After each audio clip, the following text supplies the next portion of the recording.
Chapter 11. The time now approached for Lady Russell's return. The day was even fixed, and Anne, being engaged to join her as soon as she was resettled, was looking forward to an early removal to Kellynch, and beginning to think how her own comfort was likely to be affected by it. It would place her in the same village with Captain Wentworth, within half a mile of him. They would have to frequent the same church, and there must be intercourse between the two families. This was against her, but on the other hand he spent so much of his time at Uppercross that in removing thence she might be considered rather as leaving him behind than as going towards him; and upon the whole she believed she must, on this interesting question, be the gainer, almost as certainly as in her change of domestic society in leaving poor Mary for Lady Russell. She wished it might be possible for her to avoid ever seeing Captain Wentworth at the Hall. Those rooms had witnessed former meetings which would be brought too painfully before her. But she was yet more anxious for the possibility of Lady Russell and Captain Wentworth never meeting anywhere. They did not like each other, and no renewal of acquaintance now could do any good, and were Lady Russell to see them together, she might think that he had too much self-possession and she too little. These points formed her chief solicitude in anticipating her removal from Uppercross, where she felt she had been stationed quite long enough. Her usefulness to little Charles would always give some sweetness to the memory of her 2 months' visit there, but he was gaining strength apace, and she had nothing else to stay for. The conclusion of her visit, however, was diversified in a way which she had not at all imagined. Captain Wentworth, after being unseen and unheard of at Uppercross for 2 whole days, appeared again among them just to justify himself by a relation of what had kept him away. A letter from his friend Captain Harville, having found him at last, had brought intelligence of Captain Harville's being settled with his family at Lyme for the winter, of their being therefore quite unknowingly within 20 miles of each other. Captain Harville had never been in good health since a severe wound which he received 2 years before, and Captain Wentworth's anxiety to see him had determined him to go immediately to Lyme. He had been there for 24 hours. His acquittal was complete, his friendship warmly honoured, a lively interest excited by his friend, and his description of the fine country about Lyme so feelingly attended to by the party, that an earnest desire to see Lyme themselves, and a project for going thither, was the consequence. The young people were all wild to see Lyme. Captain Wentworth talked of going there again himself. It was only 17 miles from Uppercross. Though November, the weather was by no means bad, and, in short, Louisa, who was the most eager of the eager, having formed the resolution to go, and besides the pleasure of doing as she liked, being now armed with the idea of merit in maintaining her own way, bore down all the wishes of her father and mother for putting it off till summer, and to Lyme they were to go, Charles, Mary, Anne, Henrietta, Louisa, and Captain Wentworth. The first heedless scheme had been to go in the morning and return at night, but to this Mr. Musgrove, for the sake of his horses, would not consent, and when it came to be rationally considered, a day in the middle of November would not leave much time for seeing a new place, after deducting 7 hours, as the nature of the country required, for going and returning. They were consequently to stay the night there, and not to be expected back till the next day's dinner. This was felt to be a considerable amendment, and though they all met at the great house at rather an early breakfast hour, and set off very punctually, it was so much past noon before the 2 carriages, Mr. Musgrove's coach containing the 4 ladies, and Charles's curricle, in which he drove Captain Wentworth, were descending the long hill into Lyme, and entering upon the still steeper street of the town itself, that it was very evident that they would not have more than time for looking about them before the light and the warmth of the day were gone. After securing accommodations, and ordering a dinner at one of the inns, the next thing to be done was unquestionably to walk directly down to the sea. They were come too late in the year for any amusement or variety which Lyme, as a public place, might offer. The rooms were shut up, the lodgers almost all gone, scarcely any family but of the residents left, and as there is nothing to admire in the buildings themselves, the remarkable situation of the town, the principal street almost hurrying into the water, the walk to the Cobb, skirting round the pleasant little bay, which in the season is animated with bathing machines and company. The Cobb itself, its old wonders and new improvements, with the very beautiful line of cliffs stretching out to the east of the town, are what the stranger's eye will seek. And a very strange stranger it must be who does not see charms in the immediate environs of Lyme to make him wish to know it better.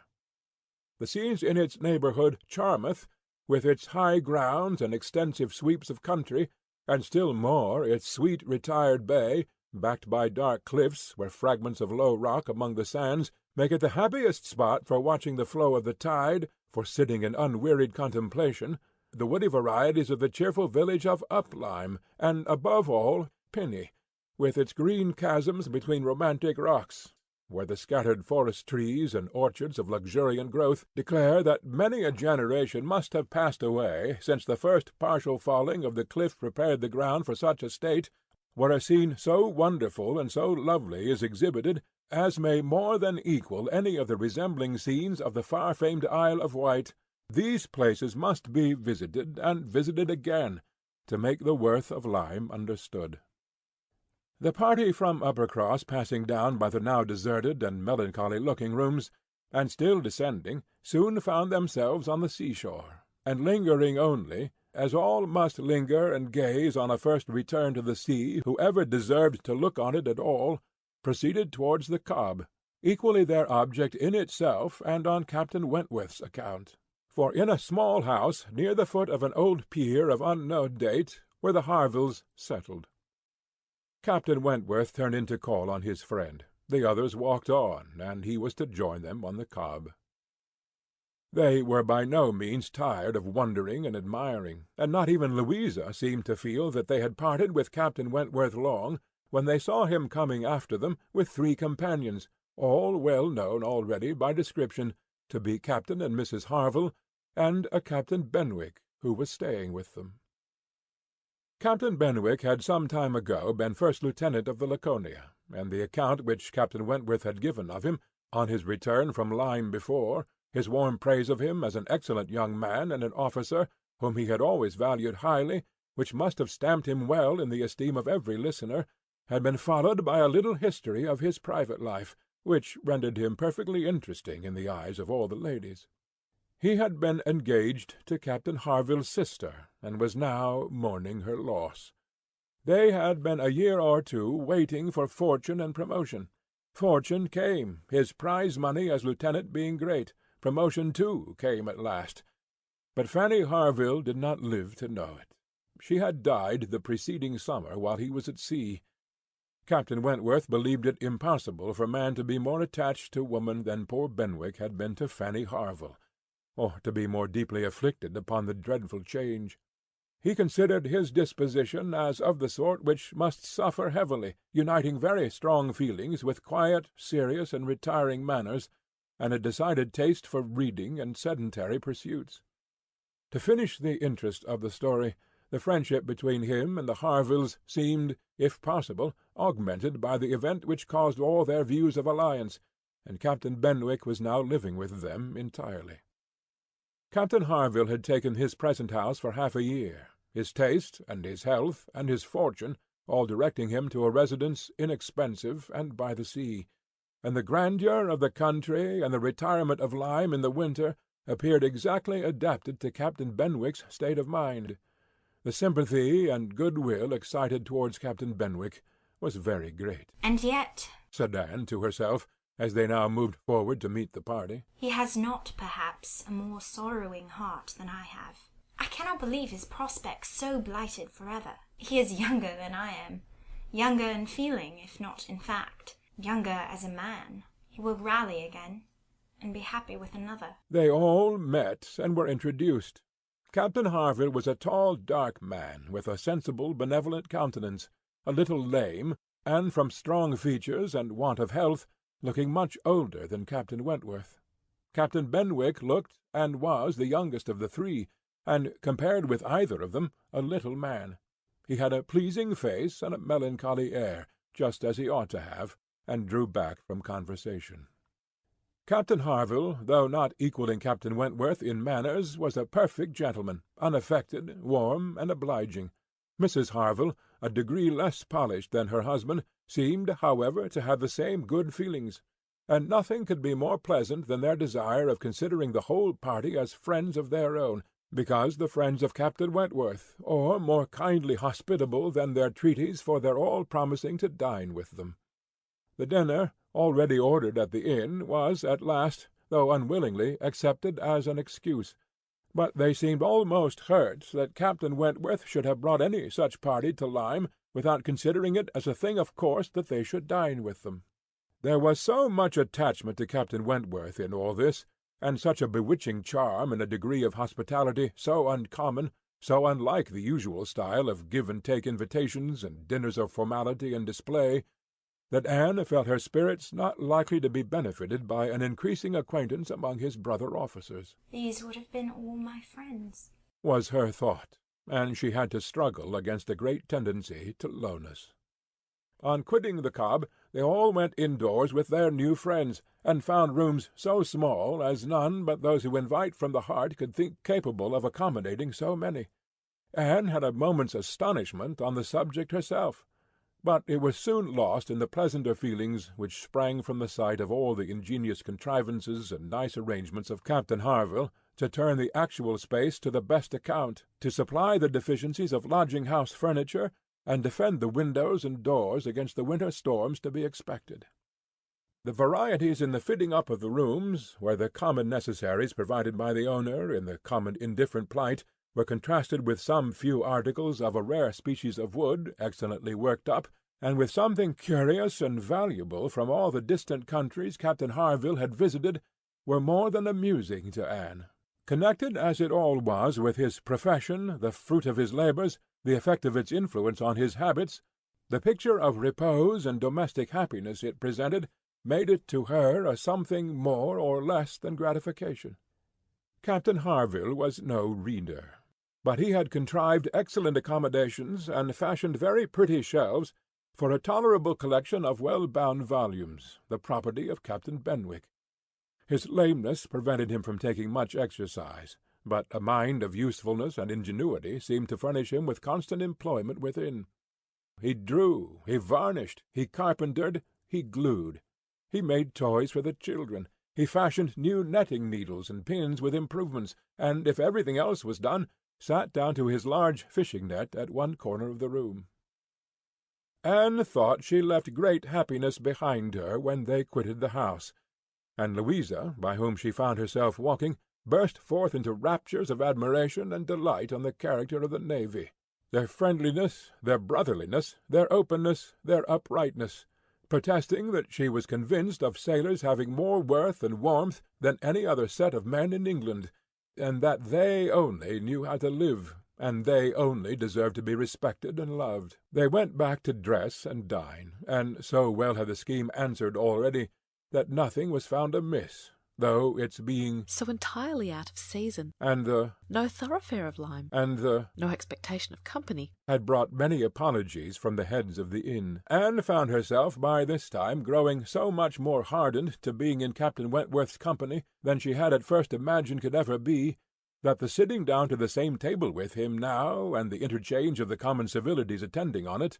they never got beyond, was becoming a mere nothing. The nights were too dark for the ladies to meet again till the morrow, but Captain Harville had promised them a visit in the evening, and he came, bringing his friend also, which was more than had been expected, it having been agreed that Captain Benwick had all the appearance of being oppressed by the presence of so many strangers. He ventured among them again, however, though his spirits certainly did not seem fit for the mirth of the party in general. While Captains Wentworth and Harville led the talk on one side of the room, and by recurring to former days supplied anecdotes in abundance to occupy and entertain the others,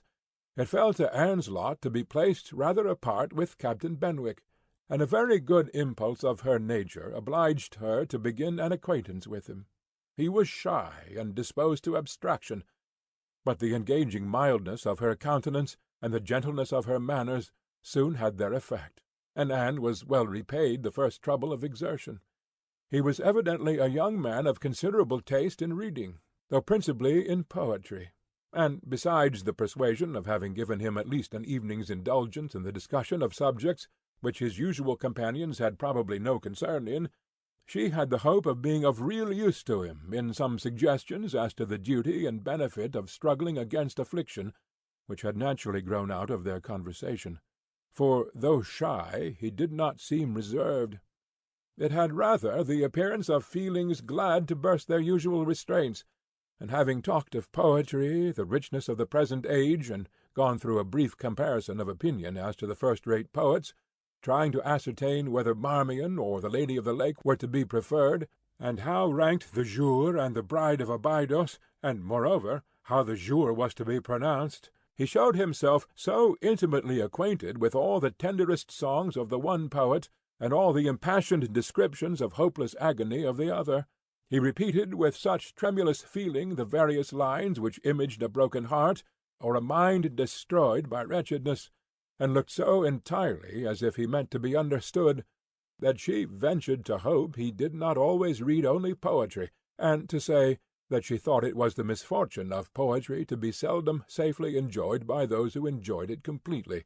and that the strong feelings which alone could estimate it truly were the very feelings which ought to taste it, but sparingly. His looks showing him not pained but pleased with this allusion to his situation, she was emboldened to go on, and feeling in herself the right of seniority of mind, she ventured to recommend a large allowance of prose in his daily study, and on being requested to particularize, mentioned such works of our best moralists, such collections of the finest letters, such memoirs of characters of worth and suffering, as occurred to her at the moment as calculated to rouse and fortify the mind by the highest precepts and the strongest examples of moral and religious endurances. Captain Benwick listened attentively, and seemed grateful for the interest implied, and though with a shake of the head, and sighs which declared his little faith in the efficacy of any books on grief like his, noted down the names of those she recommended, and promised to procure and read them. When the evening was over, Anne could not but be amused at the idea of her coming to Lyme to preach patience and resignation to a young man whom she had never seen before, nor could she help fearing, on more serious reflection, that, like many other great moralists and preachers, she had been eloquent on a point in which her own conduct would ill bear examination.